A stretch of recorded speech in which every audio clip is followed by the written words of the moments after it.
अस्सलाम वालेकुम नाज़रीन, आऊं आहियां मोहम्मद उस्मान मल्ला।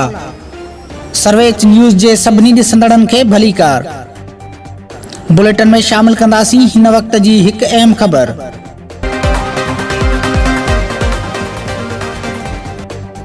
गवर्नमेंट प्राइमरी स्कूल ॻोठ सईद खे 2 सालनि खां उस्ताद न मिलण सबबि ॻोठ जे सवें ॿारनि जी तइलीम मुकमल तबाह थी वई आहे।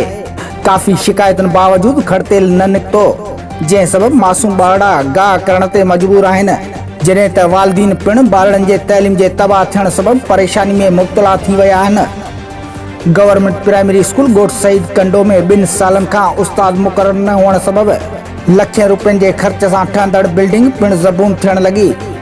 स्कूल में मुसलसल उस्ताद मुक़रर न हुअण ऐं सवें ॿारनि जी तइलीम मुतासिर थियण ख़िलाफ़ ॻोठाणा सरापा एहतजाज बणिजी विया आहिनि। उन मौक़े ते ॻोठाणनि सैयद मोहसिन अली शाह लकियारी, GM जुणेजो, इंजीनियर अब्दुल करीम अबड़ो, गुलाम शबीर ज़रदारी, अल्लाह जुड़ियो सहतो, जामीन आराई ऐं स्कूल जे चेयरमैन गुल मोहम्मद जुणेजो जे अॻवानीअ में हथनि में बैनर खणी एहतजाजी मुज़ाहिरो पिणु कयो।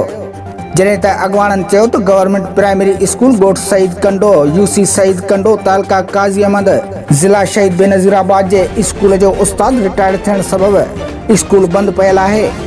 जॾहिं त सॼे मुल्क में सिनेमाऊं, शादी हाल ऐं बंदि कारोबार मुकमल तौरु खोलिया विया आहिनि, लेकिन असांजे स्कूल में हिन महिल ताईं उस्ताद नथो ॾिनो वञे।